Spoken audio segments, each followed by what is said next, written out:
स्वागत है इस चैनल पर जिसका नाम है इंग्लिश एडवांटेज। दोस्तों, इस वीडियो में मैं आपको कॉमन एरर से संबंधित क्वेश्चंस बताऊंगा जो कि प्रपोजिशन पर बेस्ड है और आईबीपीएस, बैंक पीओ, रेलवे और एसएससी एग्जाम्स में अक्सर आते रहते हैं। ये मोस्ट इंपॉर्टेंट क्वेश्चंस हैं, इनको मैं पूरा सॉल्व करके आपको बताऊंगा एक एक करके। तो ध्यान से इनको देखिए।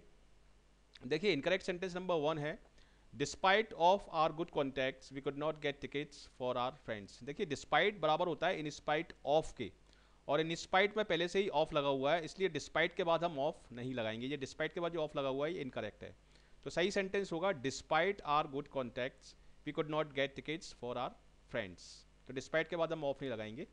इस तरह से सेंटेंस करेक्ट होगा। इनकरेक्ट सेंटेंस नंबर 2 देखिए, वेदर इट इज हिंदी और English I am with home with both the languages. चाहे हिंदी हो चाहे इंग्लिश हो, मैं दोनों लैंग्वेजेस के साथ कंफर्टेबल हूँ। तो कंफर्टेबल होने के लिए हम बोलते हैं आई एम एट होम।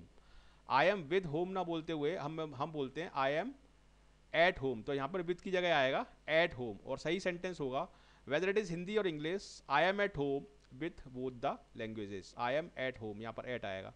तो इस तरह से सेंटेंस सही होगा। नेक्स्ट सेंटेंस देखिए, he will put on a note in this regard for our consideration.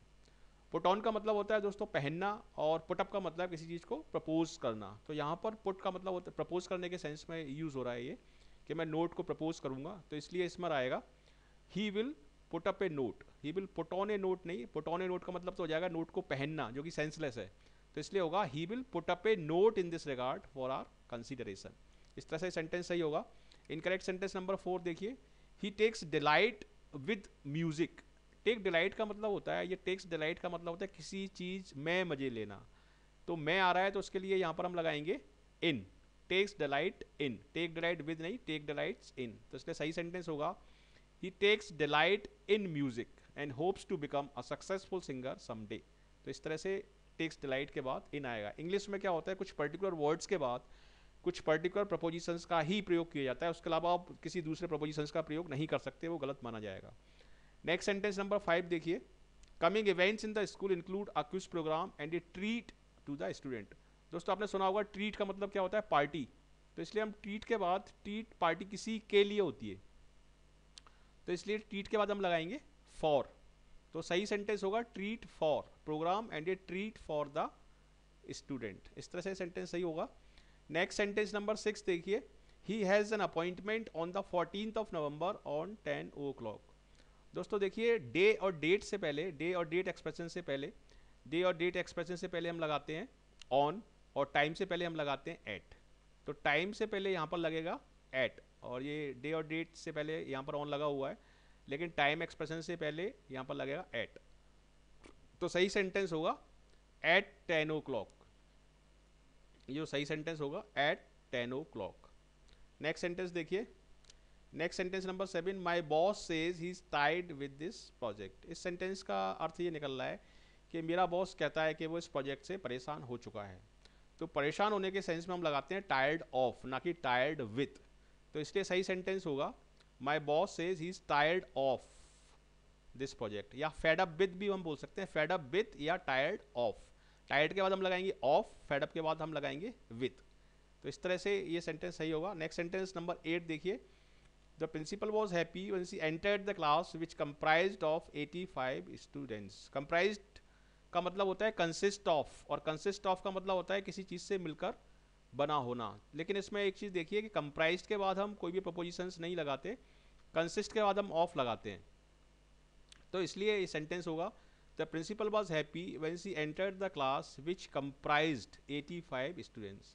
Comprised के बाद यहाँ पर कोई भी प्रपोजिशंस नहीं आएगा, कंसिस्ट के बाद ऑफ आता है, लेकिन कंप्राइज्ड के बाद कोई भी प्रपोजिशन नहीं आएगा, अगर आएगा तो वो गलत है। तो इस तरह से ये सेंटेंस सही हो जाएगा। इनकरेक्ट सेंटेंस नंबर 9 देखिए, everyone should avoid in all the traffic rules. हर किसी को ट्रैफिक रूल्स का पालन करना चाहिए। तो पालन करने के सेंस में हम अवॉइड बोलते हैं, लेकिन अवॉइड के बाद आता है हमेशा by. Avoid by means to ओबे।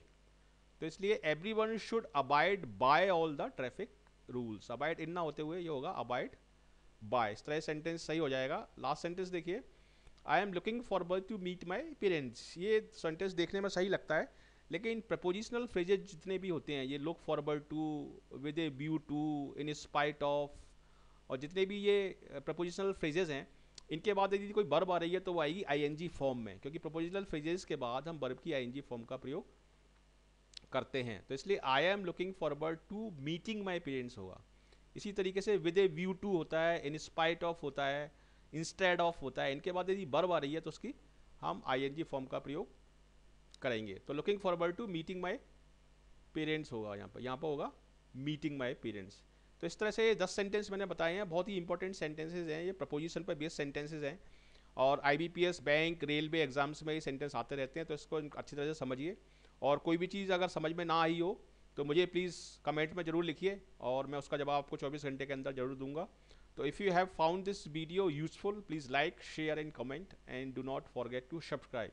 जरूर इस चैनल को सब्सक्राइब करिए, आपको इस पर इंग्लिश स्पीकिंग के ऊपर सारे वीडियोस मिलेंगे, हिंदी और इंग्लिश लैंग्वेजेस में, ग्रामर के ऊपर और कंपटीशन से संबंधित सारे वीडियो इस चैनल के ऊपर मिलेंगे। तो प्लीज़ जरूर इसको सब्सक्राइब करिए and I wish you all the best for your bright future. Thank you.